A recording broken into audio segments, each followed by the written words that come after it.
하나님의 말씀은 요한복음 1장 9절에서 14절 함께 읽겠습니다. 참빛 곧 세상에 와서 각 사람에게 비추는 빛이 있었나니 그가 세상에 계셨으며 세상은 그로 말미암아 지은 바 되었으되 세상이 그를 알지 못하였고 자기 땅에 오매 자기 백성이 영접하지 아니하였으나 영접하는 자 곧 그 이름을 믿는 자들에게는 하나님의 자녀가 되는 권세를 주셨으니 이는 혈통으로나 육정으로나 사람의 뜻으로 나지 아니하고 오직 하나님께로부터 난 자들이니라. 말씀이 육신이 되어 우리 가운데 거하심에 우리가 그의 영광을 보니 아버지의 독생자의 영광이요 은혜와 진리가 충만하더라. 아멘. 참빛고 세상에 와서 각 사람에게 비추는 빛이 있었다. 이 말씀으로 예수님을 이제 소개하고 있습니다. 그 예수님을 영접하는 자는 하나님의 자녀가 되는 권세가 있었다. 그 예수님은 그야말로 그 한 사람 한 사람에게 은혜와 진리로 충만하게 채워주시는 분이다라고 사도 요한이 소개를 하고 있습니다. 사람이 세상에 살아가는 동안에 많은 인연을 맺게 되고 또 사람들과 어떤 공동체와의 만남과 헤어짐이 있습니다. 그 만남을 통해서 우리 안에 있는 이 긍정적인 가능성도 발전되기도 하지만 때로는 우리 속에 있는 죄성이 더 드러나는 경우도 있습니다.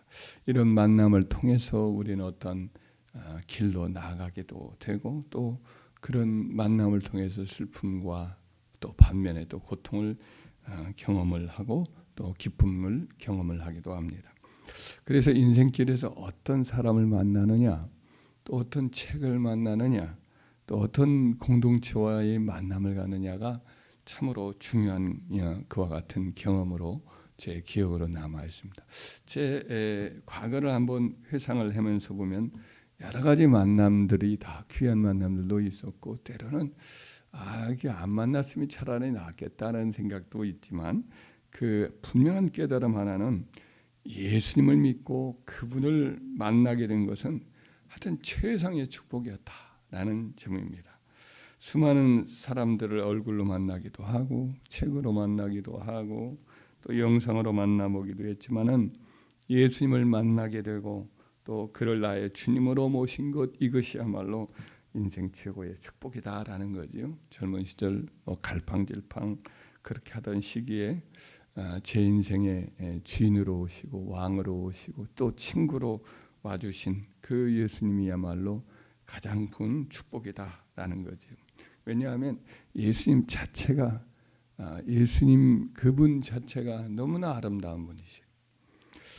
예수님을 믿고 또 성경을 읽으면서 또 제 삶 속에 경험하면서 확인한 것은 예수님에게는 어떤 모순이 없는 분이에요. 진실하신 분이에요. 성경에 기록된 여러 진실한 그 제자들의 경험을 기록한 증언들을 보면 그 예수님의 뿐 아니라 자기들에 관한 것도 기록을 하고 있는데 그 기록을 보면 이 어떤 자기들의 어떤 이중성, 부패성, 육신에 속한 것, 깨닫지 못하는 아둔함 이것들을 아주 솔직하게 기록을 하고 있습니다. 예수님 앞에서 철부지 같은 어린애 같은 육신의 모습을 드러난 것도 그대로 기록하고 깨닫지 못하니까 예수님과 대화 중에 어리석은 말을 이렇게 내뱉은 것도 가감없이 그렇게 다 기록을 했어요.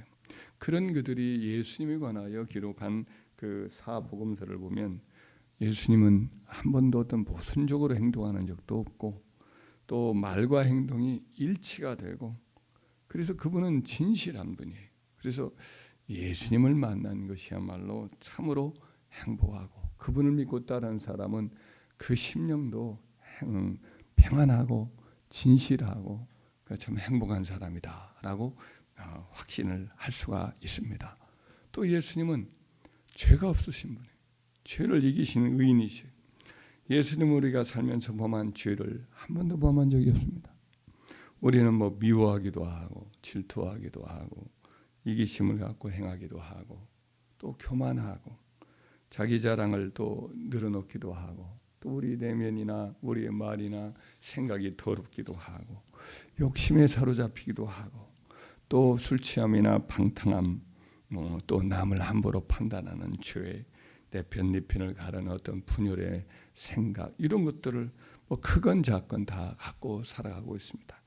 예수님은 그런 점을 볼 수가 없습니다. 예수님은 그의 말이나 행동이나 어리석음도 없고 죄도 없고 이기적이거나 편파적이거나 이런 게 없어요. 그 누구도 예수님을 죄로 책잡을 사가 없어요.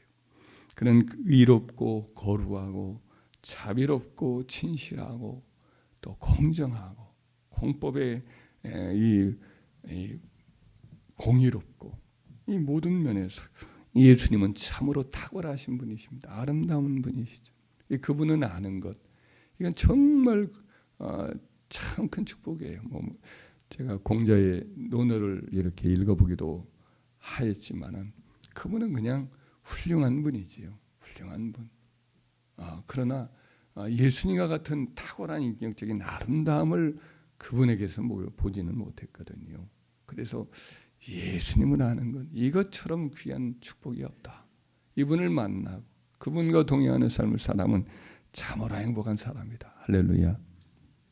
또 예수님은 참 자유자로 살았어요. 세상에 사는 동안 예수님 압박과 시험을 많이 당했지요. 그런데도 당당하고 또 그런 상황에 매이지 않고 모든 문제들을 지혜롭게 잘 풀어나가셨어요.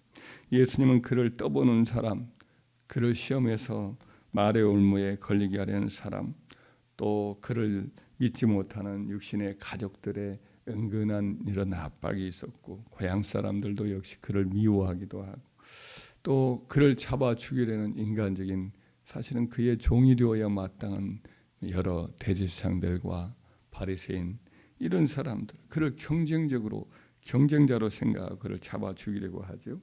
눈엣 가시를 여기고 위협하죠.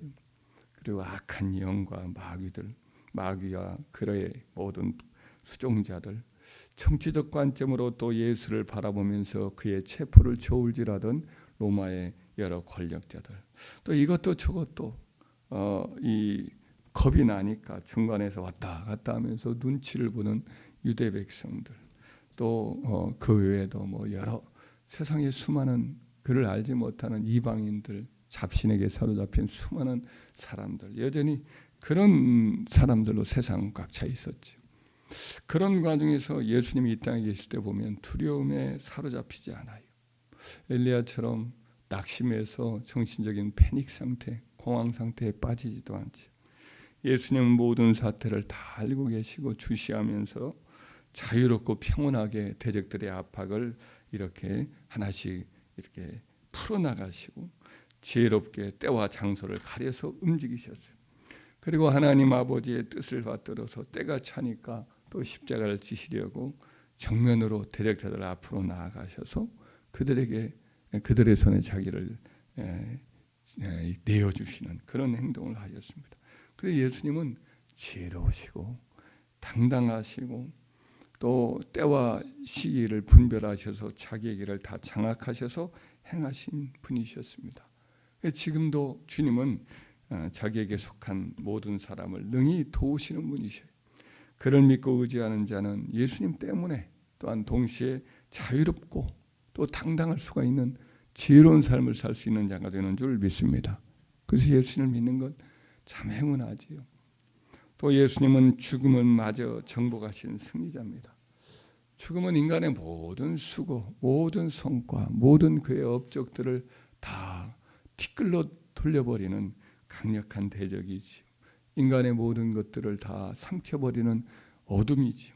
그러나 예수님은 이 죽음의 권세를 꺾으셨습니다.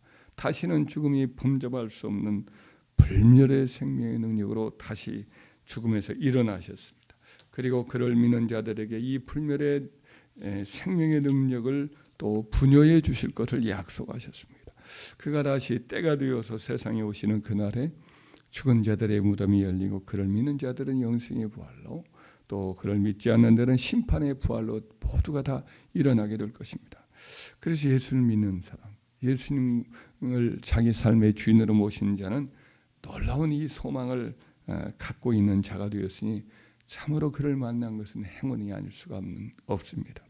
또 예수님은 모든 사람의 삶을 다 알고 계세요. 과거와 현재와 미래의 삶을 다 알고 계세요.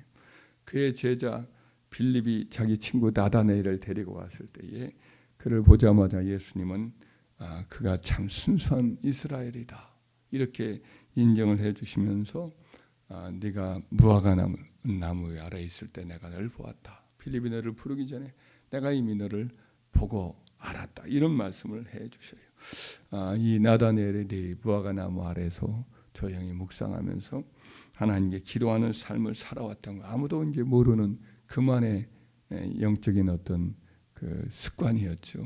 근데 그와 같은 것을 아무도 모르게 조용히 은밀하게 그렇게 행했는데 예수님 그걸 알고 계심을 보고는 깜짝 놀라죠.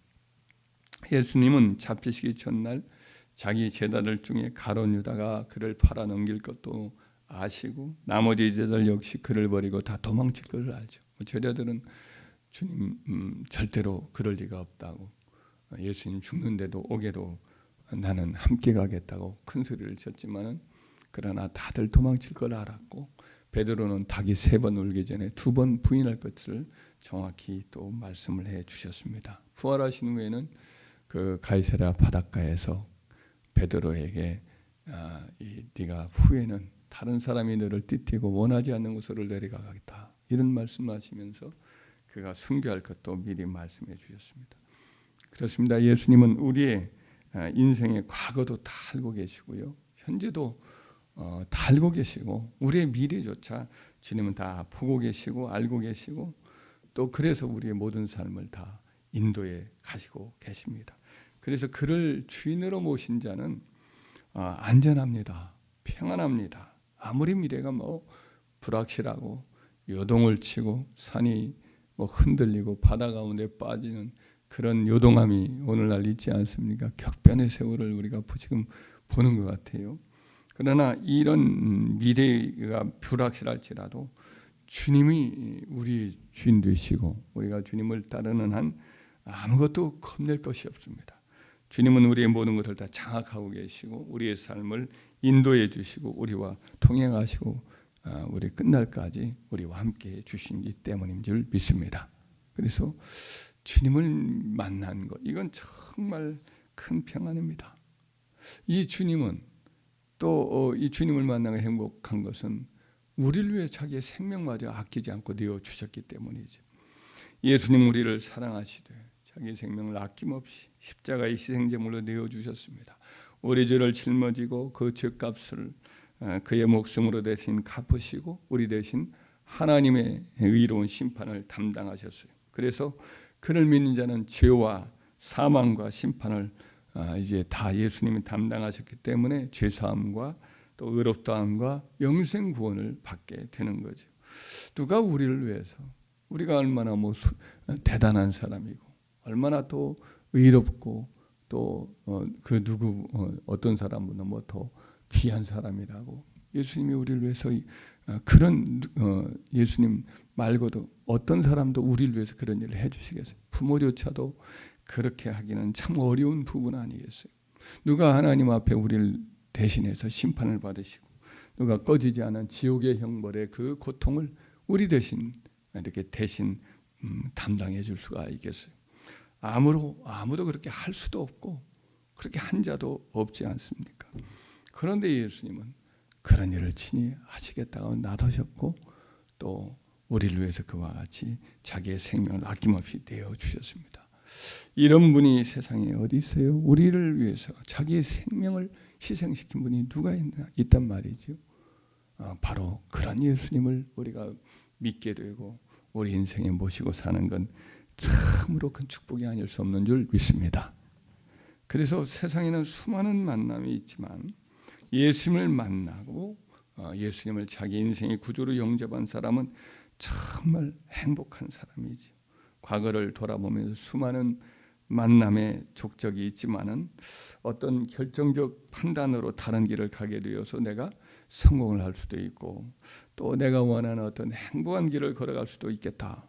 이런 생각을 잠깐이라도 할 수는 있겠지만 되짚어 잘 생각을 해보면 만약 내가 원하는 그 길로 계속 갔다라고 한다면 어떤 그런 성공을 누리면서 살았다라고 한다면 과연 나는 예수님을 만날 수 있었을까? 정말 예수님을 믿고 그와 내 인생을 맡기고 살았을까 생각하면 아닐 가능성이 10줄8구 아니겠어요? 그래서 예수님을 만나게 된 우리 인생에 만나게 된 모든 것을 가만히 들여다보면 우리의 실패도 우리의 어떤 여러 고난도 이런 것들이 다 합력해서 뭐 이런저런 쓰라린 어떤 만남들도 다 합력해서 예수님을 만나게 된 것이 분명하고 이 모든 과정을 주님이 이끌어 주셔서 예수님을 만나게 하신 줄 믿습니다. 그렇기 때문에 우리의 과거를 있는 그대로 사랑하는 사람이 되어야 할 줄 믿습니다. 우리의 있는 모습 그대로 어두운 모습, 실패의 모습, 또 뭐 여러 가지 넘어지고 쓰러진 모습, 때로는 죄를 범한 모습까지도 다 있는 모습 그대로 우리를 사랑할 필요는 있는 것은 이 모든 것이 합력해서 예수님을 만나게 되었기 때문인 줄 믿습니다. 할렐루야. 그래서 예수를 만나고 그와 인생길을 걸어온 것처럼 이 달리 큰 축복이 없다. 아무리 생각해도 이것처럼 큰 행복이 없다. 어느 것과도 바꿀 수 없다. 참 우리는 행복한 사람이다. 이 모든 은혜를 주신 하나님을 찬양합시다.